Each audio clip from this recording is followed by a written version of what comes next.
আধুনিকতার ছোঁয়ায় ও কালের বিবর্তনে হারিয়ে যাচ্ছে গ্রাম বাংলার ঐতিহ্যবাহী মহিষের গাড়ি। তবে ব্যতিক্রম দিনাজপুরের ফুলবাড়ী উপজেলার নন্দলালপুরের কৃষক এনামুল হক।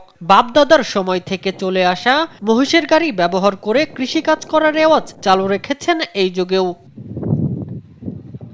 মহিষের গাড়ি ব্যবহার করে জমি চাষ, ধান কাটা, বহন সহ সব কৃষিকাজ সেরে ফেলেন এনামুল। আধুনিক পাওয়ার টিলার দিয়ে জমি থেকে ধান তুলতে যেখানে খরচ হতো প্রায় 1000 টাকা, সেখানে নিজের মহিষই তার কাজের সঙ্গী।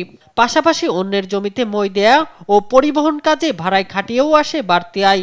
20 বছর ধরে দেখতেছি ওই মহিষের গাড়ি উনি ব্যবহার করেন। ওই মহিষের গাড়ি দিয়েই মানে যতে 8 বিঘা মাটি আবাদ করে, সবগুলা ধান উঠায় গোবর মাটি হয় ওই মহিষের গাড়ি দিয়ে। আজও ওই গাড়ি এখন বর্তমান আছে। আমি যখন থেকে আসছি এখানে তখন থেকে দেখতেছি মহিষের গাড়ি আছে।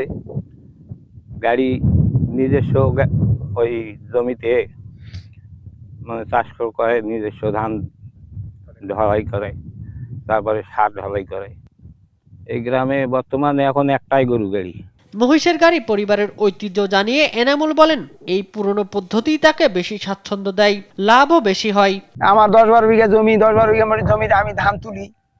ধান তুলে আমার দেখা যায় আমার বাইরে কোনো টাকা দিতে হয় না। আমার মোষ গাড়ি দিয়ে টাকা, ধান আমার উঠে গেল, মোষের গাড়ি দিয়ে আমার টাকা উঠে গেল।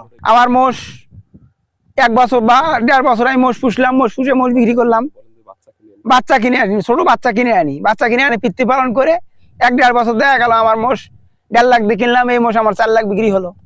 আবার আমি ছোট মোষ কিনলাম, ছোট মোষ কিনে কিছু টাকা বাড়া আমার সংসার থেকে লেগে গেল।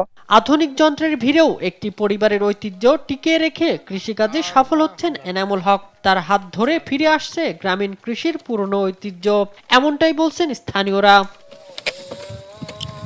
শামীম হোসেন, নিউজ ডেস্ক, দেশ টিভি।